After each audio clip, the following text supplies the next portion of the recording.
할렐루야. 요즘 주변에서 하루가 멀다 하고 장래 이 소식이 부고가 계속 지금 이번 주에 벌써 3건이 제 주변에 일어나고 있는데, 날씨가 여러 가지로 사람의 몸을 많이 지치게 하는 그런 환경인 것 같아요. 또 우리 지사민 장로님이 지금 이석증 증세가 오셔서 새벽에 지금 못 나오셨는데 위에서 기도 부탁드리고, 어쨌든간 그런 말이 있습니다. 좀 부족하고 모질한 목사는 하나님이 쓰실 수 있지만 아픈 목사는 하나님이 못 쓰신다. 아프면, 이게 몸이 아프면 이래도 못하고 저래도 못하고, 또 육신의 건강을 위해서도 우리가 챙기고 함께 기도할 수 있기를 주님의 이름으로 축복하고, 주님의 육신의 강건함이 있기를 또한 축복합니다. 자, 오늘 이제 11장에서는 이제 10장과 11장, 12장 세 장은 남유다 분열 왕국의 제1대 왕인 르호보암 왕에 대한 이야기가 계속되고 있는데, 오늘 11장에서는 이제 어제 10장에서 세겜에서 이제 이스라엘의 왕으로 즉위를 하려고 할 때에 이 북이스라엘 북부 지역에 있는 그 지파들이 여로보암을 앞세워서 이제 한 가지 요청을 하였는데, 르호보암이 참 어리석게도 그 요청을 이제 거절하지요. 근데 사실은 일 크게 보면 그것 자체도 사실은 하나님의 뜻이었다. 오늘 우리가 이제 집중적으로 볼 문제인데, 그래서 세겜에서 예루살렘으로 내려온 이 르호보암이 군대를 일으킵니다. 그러니까 북쪽에 있는 그런 지파들이 반역을 한 거잖아요. 반란이잖아요. 그래서 그 반역을 이제 잠재우기 위해서 예루살렘에 내려오자마자 그의 직접적인 통치 안에 있는 남유다죠, 이제 유다 지파와 베냐민 지파의 군사를 일으켰어요. 군사를 일으켰다가 전쟁을 하려고 하는데 하나님이 스탑하셨죠. 그런데 르호보암이 하나님의 이제 그 말씀에 순종해서 다시 군대를 해산시키는 그 내용이 오늘 우리가 집중하려고 한 내용인데, 그렇게 이제 이 르호보암의 명령을 받고, 지금처럼 뭐 이게 상비군 체제가 아니라 예비군 체제잖아요. 평소에는 이제 자기 직장에서 자기들이 일을 하다가 이제 국가가 전쟁을 한다 그러면 백성들이 모입니다. 참 모여. 그런 예비군 체제인데, 그렇게 모인 군대 숫자가 18만 명이었다 그랬습니다. 그런데 하나님께서 이 선지자 스마야를 보내셔서 하지 마라, 전쟁하지 마라. 뭐 거기에는 여러 가지 이유가 있겠지만 이 전쟁이 무가치한 전쟁이고, 결정적으로 이 전쟁은 하나님의 뜻이 아니다라는 그런 이 하나님의 명령을 전달하였을 때, 비록 이 르호보암이 마음이 강팍하고 조금 그런 사람이지만 참 감사하게도 하나님 말씀에 즉시 순종하는 그런 모습을 보여주고 있어요. 근데 이 결과적으로 보면 이제 그 반란을 이제 가서 전쟁을 해서 그 반란을 종식시켜야, 그래야 사실 이 이스라엘이 하나의 통일 왕국을 유지할 수 있는 거잖아요. 근데 하나님의 명령은 결국 어떻게 되는 거냐면 내버려 두라는 거예요. 북쪽 이스라엘의 자기들의 나라, 이 북쪽 이스라엘 집결을 해서 여로보암을 왕으로 세우고, 그럼 남쪽에는 르호보암이 왕이 되고, 그럼 결국 이것은 이 흐름이 어떻게 가게 되는 겁니까? 남북 분열을 그냥 하나님이 내버려 두시는 거예요. 그 남북 분열에 대한 이 상황을 고착화시키고 있는 것은 다름 아니라 누구와? 하나님이 이 남북 분열의 상태를 그냥 인정하시는 거예요. 그냥 가라라고 하는 거 똑같은 거죠. 자, 이 외부적으로 보면 이 이스라엘의 분열은 사실은 이 여로보암에게 하나님께서 이미 솔로몬의 시대에 말씀하셨어요. 아이야라는 선자를 통해서 내가 북쪽 이스라엘의 왕이 될 것이다. 오늘 이 역대하에는 나와 있지 않지만 열왕기로 돌아가면 그 열왕기 말씀에 보면 하나님께서는 이미 이 여로보암에게 먼저 계시를 주셨어요. 네가 이 북쪽 이스라엘의 왕이 될 것이다 라는 계시를 주셨단 말이죠. 결국 이건 모든 것도 하나님의 뜻 가운데 있었던 것인데, 어쨌든 간 외적으로 보면, 외적으로는 이 솔로몬이 왕정 후반기에 우상 숭배를 저지르잖아요. 하나님이 화가 나신 거죠.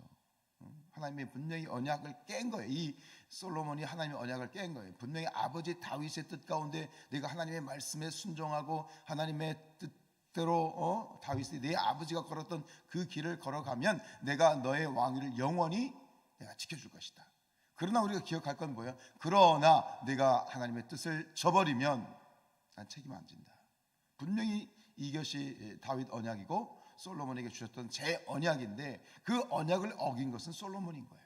그래서 하나님께서 이 우상 숭배하는 솔로몬을 보시고 하나님이 노하셔서 이 여로보암에게 이 남북 분열에 대한 앞으로의 그림을 보여주셨고, 지금 그 그림이 사실은 하나님의 뜻이에요. 분열되는 것이 하나님의 뜻이라고 분명히 우리는 여기서 확인할 수 있어야 되는데, 그러니까 외적으로 보면은 이 솔로몬의 타락과 르호보암의 약간 어리석은 그러한 처신일 수 있지만, 분명한 내적으로 봤을 때는 이것은 하나님의 뜻이고 하나님의 큰 뜻 가운데, 섭리 가운데 있어지는 것이죠.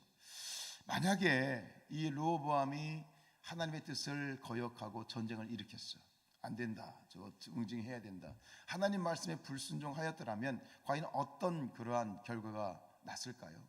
분명히 이 전쟁은 실패했겠죠.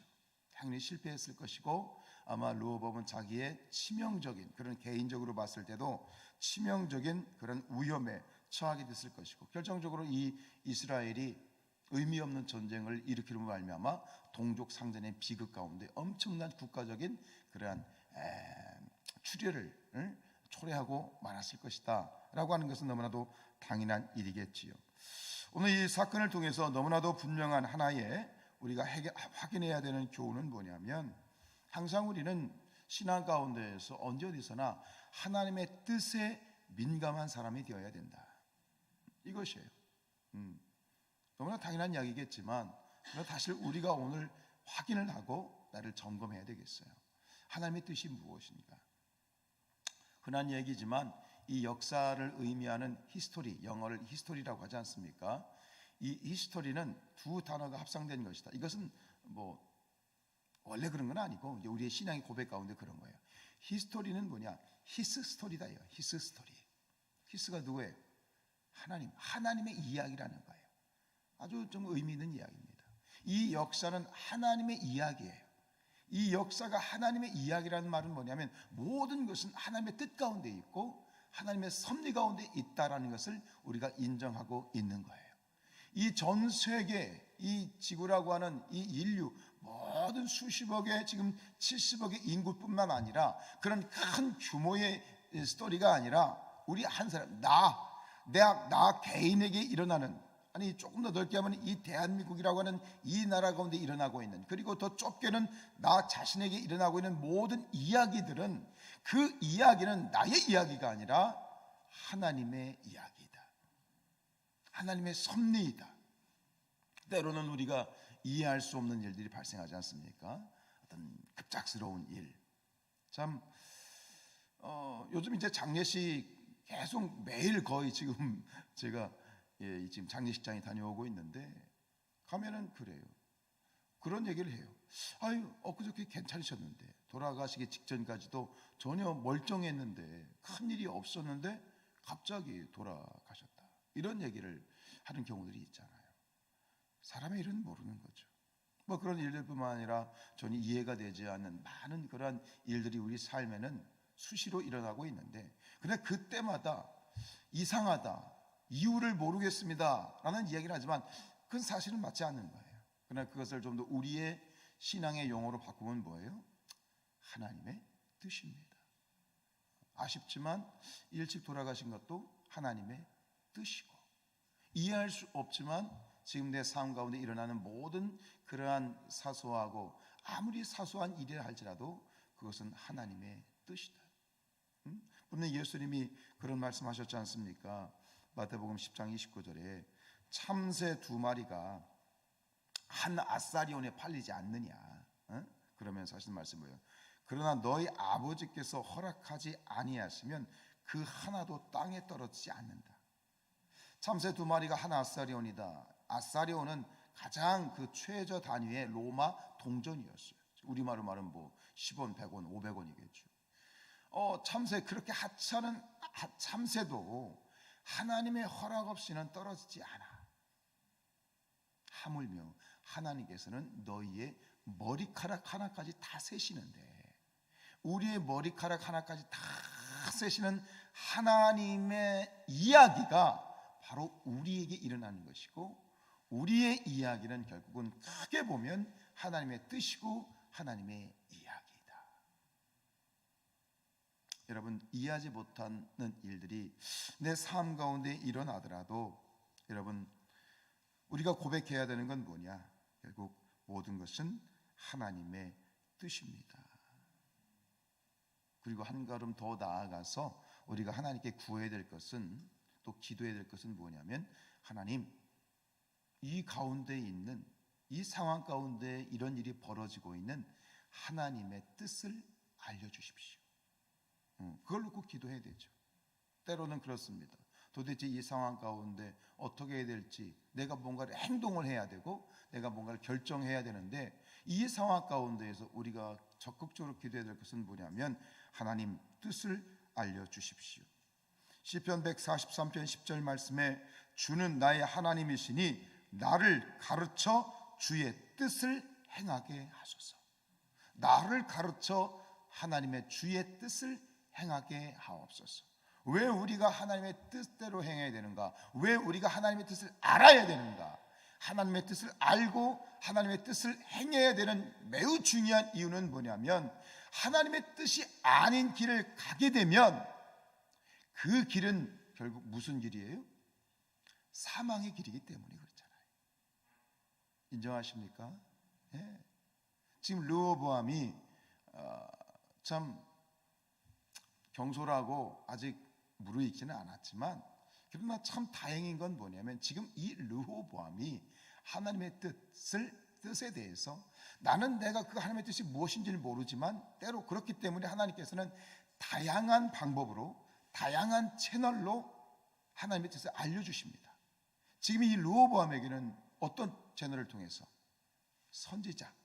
선지자의 목회자의 어떤 이 하나님의 뜻을 통해서 그걸 알려주시기도 하고, 어떤 상황이나, 때로는 내가 성경을 읽게 되는데 그 성경 속에서 나에게 레마의 말씀으로 팍 가슴에 꽂아주시기도 하고, 누군가 나를 위해서 기도하는 누군가의 그런 정말 이런 조언을 통해서, 충고를 통해서 주시기도 하고, 그렇게 많은, 내 스스로가 깨닫지 못하면 우리를 사랑하시는 하나님께서는 다양한 채널로 우리에게 말씀하시는데, 그 말씀이 아하, 이것이 하나님의 뜻이구나 라는 것이 분명히 확인되었다면 지체 없이 아멘하고 순종하는 것이, 그것이 사는 길이다.